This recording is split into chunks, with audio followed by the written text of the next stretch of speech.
વિદ્યાર્થી મિત્રો નમસ્કાર, ઓમ શાંતિ. હવે નીટમાં 8મું ચેપ્ટર માનવ સ્વાસ્થ્ય અને રોગો એની આપણે આજે શરૂઆત કરીએ છીએ. તો પહેલાં રોગની વ્યાખ્યા છે કે રોગ કોને કહેવાય. તો શરીરના કેટલાક ભાગોની એવી સ્થિતિ કે જે તેઓના કાર્યોમાં ખલેલ પહોંચાડે કે તેમને અવ્યવસ્થિત કરે તેને રોગ કહેવાય છે. શરીરના ભાગોની એવી સ્થિતિ કે તેના કાર્યોમાં ખલેલ પહોંચે, શરીરના જે તે અંગો છે, જે તે તંત્રો છે, એના કાર્યો ખલેલ પહોંચે, એમાં અવ્યવસ્થા ઊભી થાય એને શરીરમાં રોગ થયો એમ કહેવાય. બરાબર, બહુ સિમ્પલ વ્યાખ્યા છે. હવે રોગો મુખ્યત્વે 3 પ્રકારના છે. એક ચેપી રોગ, બિનચેપી રોગ અને જનીનિક રોગ. પહેલાં આપણે વાત કરીશું ચેપી રોગની. તો ચેપી રોગ હોય એક વ્યક્તિમાંથી બીજી વ્યક્તિમાં ફેલાય. બરાબર છે. આપણને ખ્યાલ છે કે ભાઈ શરદી છે તો શરદી છે એ ચેપી કહેવાય છે, વાયરસજન્ય રોગ છે. શરદી ને છીંક ને ઉધરસ ને બધું ખાતા હોય જે કે દર્દી, તો એના સંસર્ગમાં આવે બીજી વ્યક્તિને એ ચેપ લાગે, એ ચેપી રોગ કહેવાય. આ રોગો વિવિધ પ્રકારના રોગકારકો એટલે કે પેથોજન્સ દ્વારા ફેલાય છે. પેથોજન્સ મિત્રો, પેથોજન્સ એટલે રોગકારકો કે જેનાથી રોગ થાય. દાખલા તરીકે આપણને બેક્ટેરિયાથી કોઈ રોગ થાય તો એ બેક્ટેરિયા છે પેથોજન્સ એટલે રોગકારક કહેવાય. વાયરસથી કોઈ રોગ થાય તો એ વાયરસજન્ય રોગ છે. તો આવા બધા રોગકારકો, ફૂગ હોય, વાયરસ હોય, બેક્ટેરિયા છે, પ્રજીવ છે વગેરે. રોબર્ટ કોચ દ્વારા આપેલી માહિતી અનુસાર બરાબર રોગકારકો પેથોજન્સ એ તંદુરસ્ત વ્યક્તિમાં જોવા મળે છે. તંદુરસ્ત વ્યક્તિમાં જોવા મળે છે અને જ્યારે સૂક્ષ્મ જીવોને અલગ કરવામાં આવે તો તે પોષક માધ્યમમાં જીવી શકે છે અને તેમનું બહુગુણન થાય છે. તો રોબર્ટ કોચ નામના જે વૈજ્ઞાનિકે જે માહિતી આપેલી છે એવું કહે છે કે ભાઈ તંદુરસ્ત વ્યક્તિમાં રોગકારકો હોય છે અને આ સૂક્ષ્મ જીવોને અલગ કરવામાં આવે અને પોષક માધ્યમમાં એને પોષણ મળે તો એનું બહુગુણન થાય એટલે કે એની વસ્તી વધે. જ્યારે આ સૂક્ષ્મ જીવોને બીજા તંદુરસ્ત વ્યક્તિમાં એટલે કે યજમાનમાં દાખલ કરવામાં આવે તો તે રોગિષ્ટ બને છે, મતલબ કે એને રોગ લાગુ પડે છે. જ્યારે યજમાનથી ફરીથી અલગ કરવામાં આવે તો તે પોતાનું કદ, આકાર અને ગુણ જાળવી રાખે છે. એટલે એવું કહેવા માંગે છે જ્યારે યજમાનમાંથી દૂર થાય, યજમાન શરીરમાંથી દૂર થાય તો પણ એ પોતાનો કદ, આકાર બરાબર છે એ એનો પોતાનો જે રોગકારકનો ગુણ છે એ જાળવી રાખે છે. ચાલો હવે મિત્રો આગળ વધીએ આપણે. હવે જે રોગકારકો છે એ રોગકારકોને 6 પ્રકારમાં વહેંચવામાં આવે છે અલગ અલગ. તો પહેલા આપણે જોઈએ વાયરસજન્ય રોગ કે જે વાયરસ દ્વારા ફેલાય છે. તો કે એની અંદર chicken POX, small POX, influenza, સામાન્ય શરદી છે, મિસ્લિસ નામનો રોગ છે, મમ્સ, પોલિયો, રેબીઝ અને પબ્લો ફીવર. તો આ બધા વાયરસજન્ય રોગ છે. પછી રિકેટિશિયલ રોગ જે એક પ્રકારના ગ્રામ નેગેટિવ બેક્ટેરિયાનો સમૂહ છે અને સંધિપાત દ્વારા આ સમૂહ બેક્ટેરિયાનો ફેલાવો થાય છે જે પેથોજેનિક છે. એટલે કે આ બેક્ટેરિયા છે પેથોજેનિક છે, મતલબ રોગકારક છે. દાખલા તરીકે ટાઇફસ, રિકેટિયલ પોક્સ અને ક્યુ ફીવર, આ બધા એ બેક્ટેરિયાજન્ય રોગ છે જે સંધિપાત દ્વારા ફેલાય છે. પછી અન્ય બેક્ટેરિયાજન્ય રોગ જેમાં diphtheria, scarlet fever, tetanus, typhoid, tuberculosis, anthrax, cholera, food poisoning, આ બધા છે બેક્ટેરિયાજન્ય રોગ છે. હવે જોઈએ પ્રજીવ દ્વારા થતા રોગ. તો કે અમીબિયાસિસ, મેલેરિયા, કાલા અઝાર એક પ્રકારનો રોગ છે. સ્લીપિંગ સિકનેસ, આ બધા રોગો છે એ પ્રજીવ દ્વારા થાય છે. ફૂગ દ્વારા રિંગ વર્મ અને ચામડીના રોગો, જેને આપણે દરાજ ને દાધરને જે કહીએ છીએ એવા ચામડીના રોગો થાય છે. કૃમિ દ્વારા થતા રોગો, એસ્કોરિસ એટલે કે કરમિયા દ્વારા જે થાય છે. ફાઇબેરેસિસ, જેને હાથી પગો કહેવામાં આવે છે, અને ગુનિયા. ચાલો, આ 6 અલગ અલગ પ્રકારના પેથોજન્સની આપણે વાત કરી. હવે એક પછી એક રોગો વિશે, પેથોજન્સ વિશે કયા કયા રોગો ફેલાય છે એની આપણે માહિતી મેળવતા જઈએ. તો પહેલા વાયરસજન્ય રોગો છે. તો એમાં પહેલો રોગ છે ઇન્ફ્લુએન્ઝા, જેને ફ્લૂ કહેવામાં આવે છે, એટલે કે સામાન્ય શરદી. સૌથી વધારે ચેપી રોગ છે. શરદી છે એ સૌથી વધુ ચેપી ગણવામાં આવે છે. સામાન્ય કોઈ વ્યક્તિને શરદી થઈ હોય તો એના સંસર્ગમાં બીજા લોકો આવે, છીંક ખાય, ઉધરસ ખાય વગેરે, તો એ વાયરસ છે હવામાં ફેલાય, આજુબાજુના વાતાવરણમાં, અને બીજા જે આજુબાજુના સંપર્કમાં જે લોકો આવે છે એના શ્વાસમાં જાય છે અને એને રોગ લાગુ પાડે છે. ઘણા પ્રકારના મિક્સો વાયરસથી થાય છે.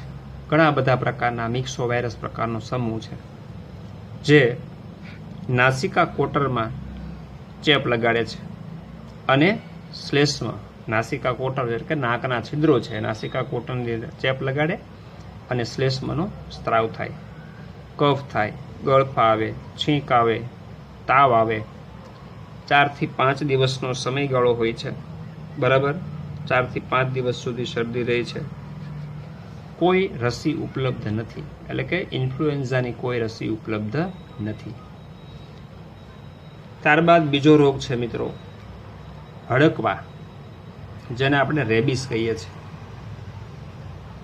અથવા એને હાઇડ્રોફોબિયાના નામથી ઓળખવામાં આવે છે. કારણ કે હાઇડ્રો એટલે પાણી અને ફોબિયા એટલે ડર. તો પાણીનો ડર લાગવો એવો અર્થ કેમ થાય? કારણ કે જે પશુ, પક્ષી, પ્રાણી કે જેને માનવ સહિતના કોઈ પ્રાણીને આ હડકવાનો રોગ થાય એટલે એને પાણીથી ડર લાગે, પાણીથી બીક લાગે, એટલે એને હાઇડ્રોફોબિયા કહેવામાં આવે છે. રેબિસ વાયરસથી થાય છે. રેબિસ હર્પીસ નામના વાયરસ છે. 100% મૃત્યુ થાય છે. કારણ કે આ રોગ લાગુ પડ્યા પછી આનો કોઈ ઉકેલ નથી, કોઈ ઈલાજ નથી. જે તે વ્યક્તિ પશુઓને, માનવને, કૂતરાને, બરાબર છે, ગાય, ભેંસ, ઘેટા, બકરા, બળદ વગેરેમાં ખાસ જોવા મળે છે, બરાબર. તો એનો કોઈ ઉકેલ નથી. એ પ્રાણીનું મૃત્યુ નિશ્ચિત થાય છે, એટલે 100% મૃત્યુ થાય છે. રેબિસ વાયરસ મનુષ્યમાં પ્રાણીના ચેપયુક્ત લાળમાંથી અને મોટાભાગે કૂતરાના કરડવાથી થાય છે. કૂતરું કરડે ત્યારે કૂતરાની લાળ છે એ શરીરમાં દાખલ થાય, એટલે એમાંથી આ રેબિસ હર્પીસ વાયરસ છે એ જે તે પ્રાણીના શરીરની અંદર દાખલ થાય છે. અને એ વાયરસ શરીરમાં દાખલ થયા પછી એનું પ્રજનન થાય, એની સંખ્યા વધે અને જે તે વ્યક્તિને રોગ લાગુ પાડે. હવે આના લક્ષણો શું? પાણીથી ભય લાગવું. હમણાં આપણે વાત કરી હતી કે ભાઈ આવા જે દર્દી હોય છે, રોગિસ્ટ હોય છે, એને પાણીથી ડર લાગે છે, પાણીનો ભય લાગે છે. કોઈ પણ પ્રાણી હોય, પશુ હોય, ગાય, ભેંસ વગેરે, એને હડકવો ચાલ્યો છે તો એને નજીક તમે પાણી ભરેલી ડોલ કે પાણીથી કોઈ વસ્તુ કે એના પર પાણીનો છંટકાવ કરો એટલે એ બહુ જ ડરી જાય, એટલે પાણીનો ભય લાગે છે. એ એની સાબિતી છે. જે પશુઓ પાલકો હોય છે અને જે નિષ્ણાંત હોય છે, થોડો ઘણો ખ્યાલ આવતો હોય છે, તો એવા ખેડૂતો, પશુપાલકો, બરાબર છે, આવી રીતે હડકવાને ઓળખી શકે છે. 1 થી 3 મહિના સેવનકાળ હોય છે. 1 થી 3 મહિનામાં ચેપ લાગ્યા પછી ગમે ત્યારે રોગ લાગુ પડી શકે છે. ઘણીવાર વર્ષ સુધી પણ, બરાબર, સેવનકાળ હોઈ શકે છે.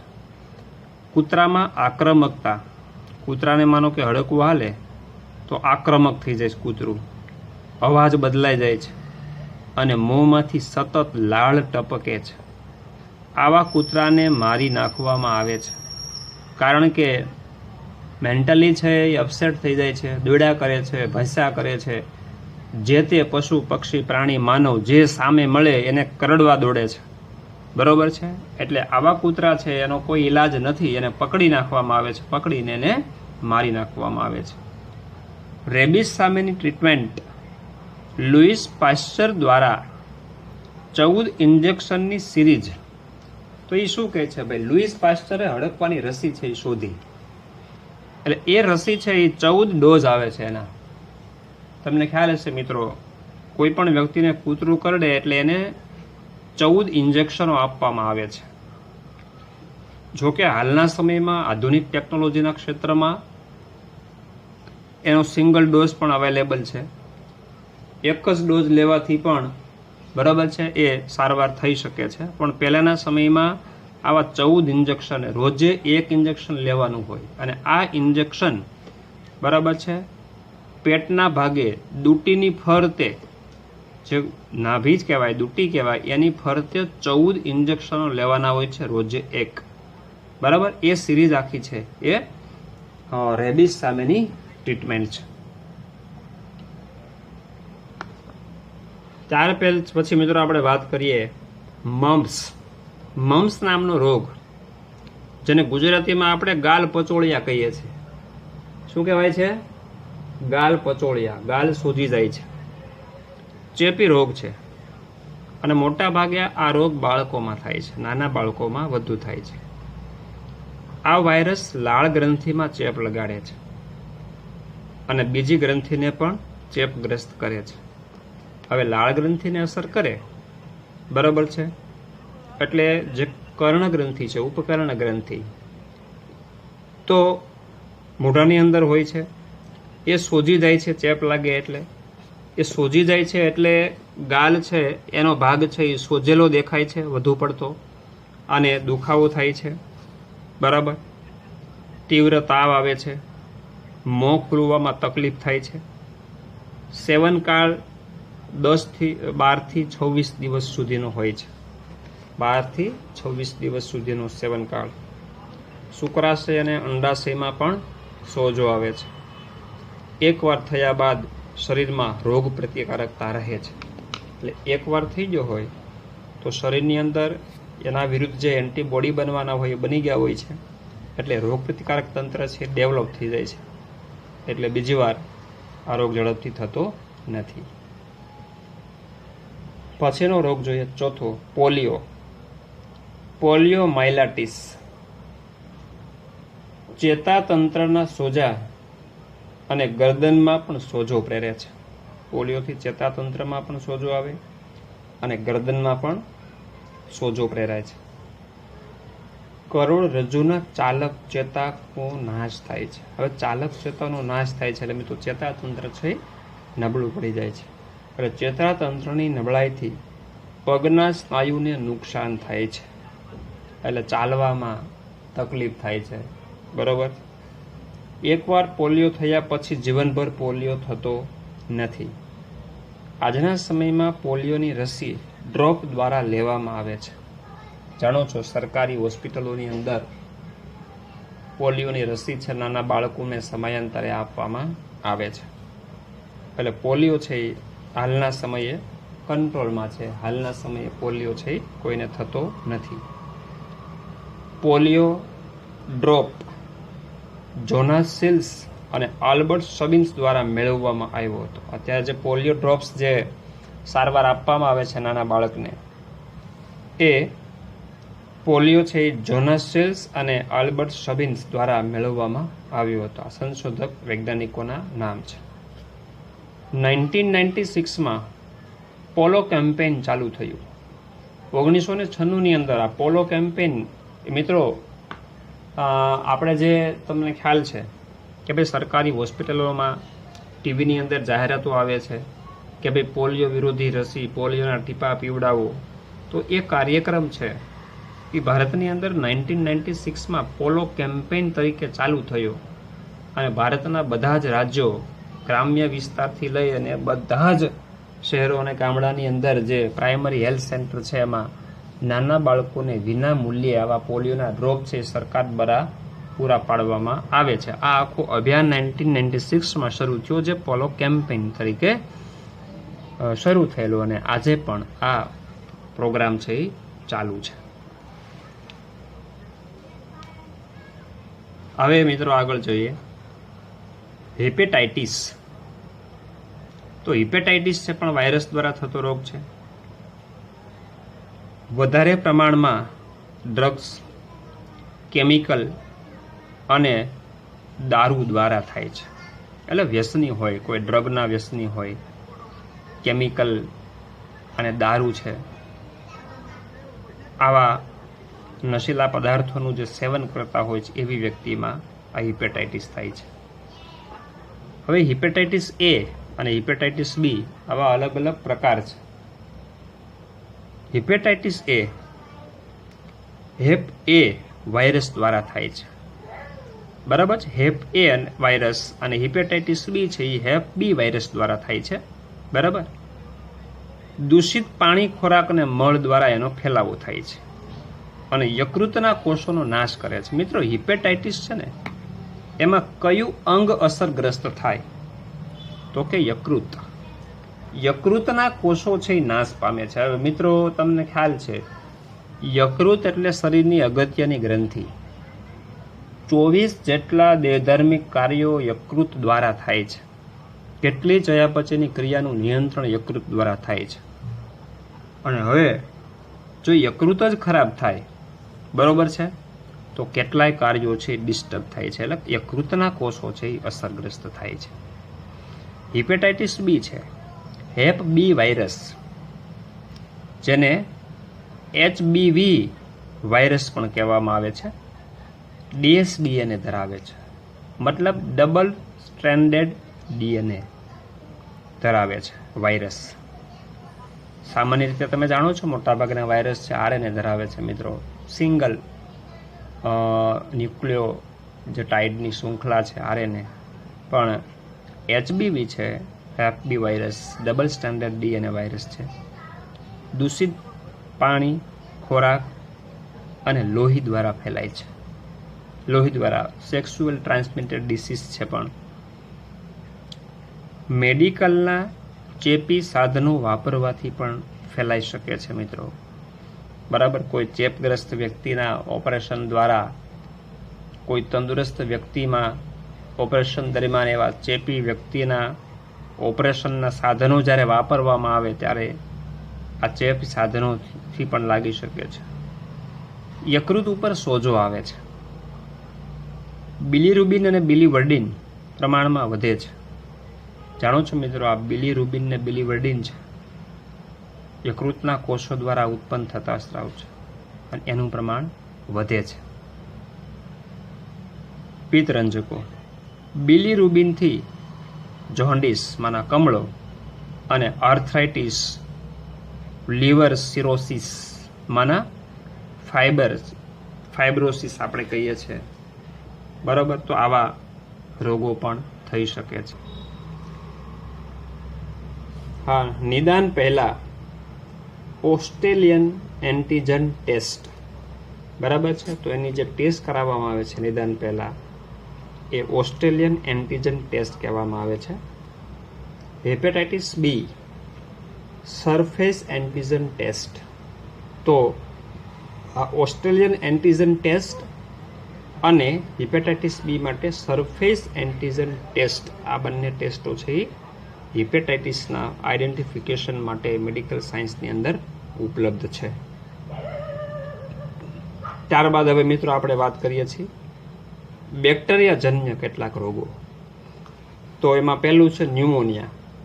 હવે મિત્રો જાણો છો ન્યુમોનિયા છે એક ફેફસાનો ક્રોનિક રોગ છે, બરાબર. ફેફસાનો રોગ છે, કારણ કે ન્યુમોનિયા છે એ ફેફસાને અસર કરતો રોગ છે.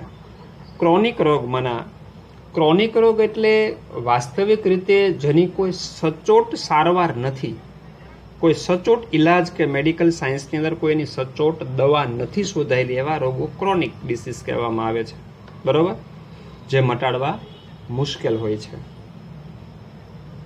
લસિકા અને શ્લેષ્મનો વાયુકોષ્ઠમાં અને વાયુકોષ નળીમાં એટલે કે શ્વાસ વાહિકામાં ભરાવો થઈ જાય છે.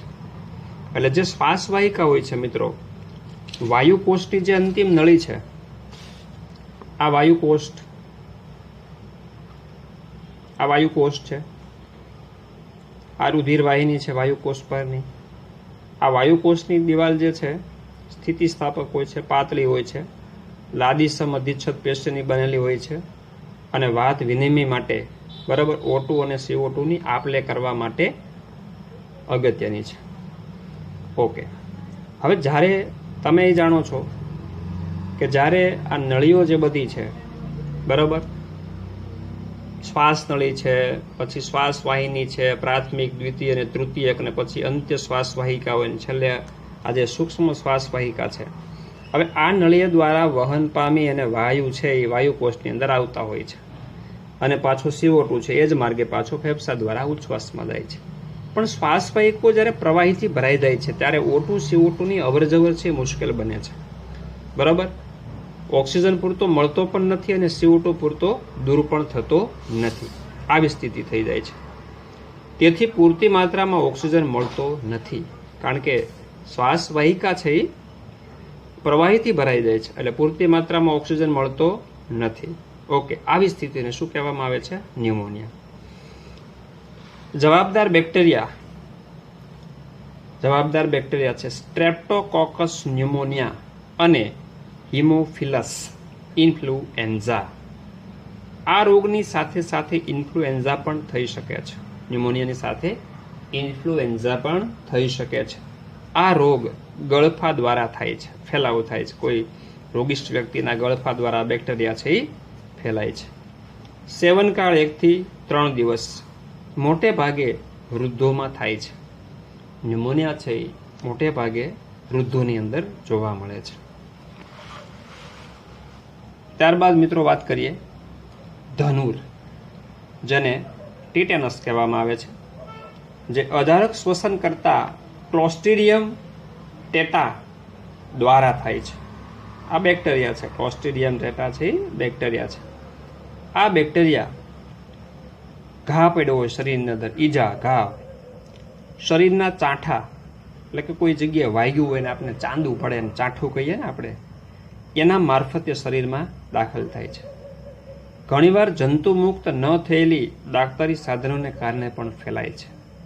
સાધનો યોગ્ય રીતે સાફ ન કર્યા હોય, બરાબર છે, દાખલા તરીકે સિરિંજ હોય અથવા તો કોઈ ઓપરેશનના સાધનો છે વગેરે, એના દ્વારા પણ ફેલાઈ શકે. સેવનકાળ 3 અઠવાડિયા. દર્દનાક સ્નાયુ સંકોચન એટલે કે સ્નાયુ સંકોચન વખતે દર્દીને પીડા થાય છે. પેરાલિસિસની અસર થાય છે. જડબા અને ગરદનના સ્નાયુને થાય છે. જડબા અને ગરદનના સ્નાયુ છે પેરાલિસિસની ઇફેક્ટ અનુભવે છે, એટલે કે સંકોચન છે યોગ્ય થતું નથી. આ બેક્ટેરિયા ઘોડા અને અન્ય પ્રાણીઓના અન્નમાર્ગમાં રહે છે. ખાસ કરીને ઘોડા અને અન્ય પ્રાણીઓના અન્નમાર્ગની અંદર વસવાટ કરે છે. જ્યારે પ્રાણીના મળમૂત્ર હોય, જે સ્થાને પ્રાણીઓના મળમૂત્ર હોય ત્યારે વધારે માત્રામાં બેક્ટેરિયા હોય છે, એટલે કે રોડ ઉપર હોય, રસ્તા ઉપર હોય અને હવાની અંદર પણ ફેલાઈ શકે છે. બરાબર, કે જ્યાં આવા પ્રાણીઓના મળમૂત્ર હોય છે. ઓકે, નેક્સ્ટ પોઈન્ટ છે જ્યારે ઘા વાગે ત્યારે ધનુરનું ઇન્જેક્શન મુકાવવું જરૂરી છે. મિત્રો તમને ખ્યાલ હશે, ઘા વાગે છે, ઈજા થાય છે ત્યારે ધનુરનું ઇન્જેક્શન મૂકવામાં આવે છે. એટલે કે એ ભાગેથી હવે જે બેક્ટેરિયા છે દાખલ નથી થતા અથવા તો એની સામે રોગપ્રતિકારકતા પ્રાપ્ત થાય છે. ATS એન્ટી ટીટાનસ સિરમ, બરાબર છે, એન્ટી ટીટાનસ સિરમ એ સારવાર છે. નાના બાળકોને આ ડીપીટી રસી મૂકવામાં આવે છે. મિત્રો, નાના બાળકોની અંદર જે ડીપીટીની રસી મૂકવામાં આવે છે, બરાબર, એ ધનુરની રસી છે ડીપીટી. હા, ડીપીટીનો મતલબ શું થાય છે? તો ડીપીટી છે એ વાસ્તવિક રીતે 3 જુદા જુદા રોગો માટેની રસી છે. ડી માના ડિપ્થેરિયા, પી માના પર્ટસિસ પાર્ટેસિસમાંના વૂપિંગ કફ અને ટીમાંના ટીટાનસ એટલે કે ધનુર. તો આ ડીપીટીનો મતલબ થાય છે. હવે અહીંયા આપણે વાત કરી કે ભાઈ ચાલો ડિફ્થેરિયા છે, આ રોગ છે, ટીટાનસ છે, પણ આ વૂપિંગ કફ છે. વૂપિંગ કફ એટલે શું મિત્રો? મોટી ઉધરસ આવે છે, મહાકાય મોટી ઉધરસ છે, એને વૂપિંગ કફ કહેવામાં આવે છે, પાર્ટેસિસ કહેવામાં આવે છે. બરાબર? તો એ નેક્સ્ટ પોઈન્ટ જ છે. જો પાર્ટેસિસમાંના વૂપિંગ કફ, મોટી ઉધરસ, 100 દિવસનો કફ જેને કહેવામાં આવે છે, લાંબા સમય સુધી ચાલે છે, નાના બાળકોને થતો રોગ છે, શ્વાસ વાહિનીને નુકસાનકારક ચેપ લગાડે છે. બરાબર? શ્વાસ વાહિનીને નુકસાન કરે છે. ખાંસી થાય અને ગળફાથી પણ ચેપ લાગી શકે છે. 10 થી 16 દિવસ જેટલો સેવનકાળ હોય છે. લક્ષણોમાં તો કે તાવ આવે છે, કફ થાય, ઉધરસ થાય, ઊંચા અવાજમાં ઉધરસ આવે એટલે આપણે મોટી ઉધરસ કહીએ છીએ. બરાબર? તો એ રસીકરણ છે. બરાબર? તો કે ડીપીટીની રસી દ્વારા જ આપવામાં આવે છે. હવે ફૂડ પોઈઝનિંગ મિત્રો, છેલ્લો પોઈન્ટ જોઈ લઈએ આજના લેક્ચરમાં. ફૂડ પોઈઝનિંગ, જેને બોટ્યુલિઝમ કહેવામાં આવે છે. બરાબર? કોઈ ઝેરી ખોરાકની અસરથી આ રોગ છે એ થાય છે. ક્લોસ્ટ્રીડિયમ બોટુલિનમ આ બેક્ટેરિયાનું નામ છે મિત્રો. ક્લોસ્ટ્રીડિયમ બોટુલિનમ અજારક શ્વસન કરતા બેસિલસ પ્રકારના બેક્ટેરિયાથી આ રોગ થાય છે. આ બેક્ટેરિયા પોતાનામાંથી ઝેરી દ્રવ્ય એટલે કે ટોક્સિન, બરાબર છે, રિલીઝ કરે છે. એક્ઝોટોક્સિન અથવા ટોક્સિન જેને કહેવામાં છે, રિલીઝ કરે, ઝેરી પદાર્થ બેક્ટેરિયામાંથી રિલીઝ કરે. બરાબર? જે એ પ્રકારનું ન્યુરોટોક્સિક, જેને આપણે પોઈઝનસ કહીએ છીએ. Poisonous to the nervous system, મતલબ કે પોઈઝનસ એટલે કે ઝેરી અસર છે, નર્વસ સિસ્ટમ એટલે કે ચેતાતંત્ર માટે ઝેરી છે. આવો ઝેરી પદાર્થ છે આ. જીભનો સોજો પ્રેરે છે, ઉલટી થાય છે, ઝાડા થાય છે અને શ્વાસોશ્વાસની ક્રિયાની પણ અનિયમિતતા થાય છે. ઘણી વખત આવા સંજોગોની અંદર વ્યક્તિને તાત્કાલિક હોસ્પિટલમાં સારવારની જરૂર પડી શકે છે. તો આને ફૂડ પોઈઝનિંગ કહેવામાં આવે છે. બરોબર મિત્રો? તો આપણે અત્યાર સુધી વાત કર્યા બેક્ટેરિયા રોગની. નેક્સ્ટ લેક્ચરમાં આગળ વધશું. ઓમ શાંતિ.